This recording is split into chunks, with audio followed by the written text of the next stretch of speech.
Material বাইর হইতে পারলো না, এটা টিকে গেল। আর ওয়েব ব্রেকারটা দিবে তারপরে, মানে বিচের আরো এদিকে ইয়ে করে দিবা ওয়েবটা, আর এটা জিও টেক্সটাইল আর সাবলাইস এবং ব্লকটা এই জন্যই দেওয়া হয়, ভিতরের পানিটা বেরিয়ে যাবে কিন্তু ম্যাটেরিয়ালটা আর বেরোবে না।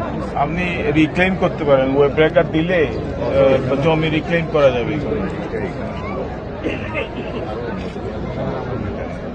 এই জায়গাটা আমি 91-এ প্রাইম মিনিস্টারের সাথে এই সি বিচ দিয়ে আসছে, আর দূরে ছিল সি বিচ, তোমার মনে আছে?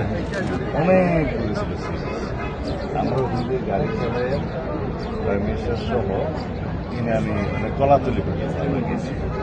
এই বিচেতে কমসে কম 8 ঘন্টা গেছিল এখান থেকে। সুতরাং এখানে এইদিকেও একটা পয়েন্টে কিন্তু পানি থাকে, এই পাশে সামনে গিয়ে পানি সব ড্রেনে ফেলতে হবে। বিচে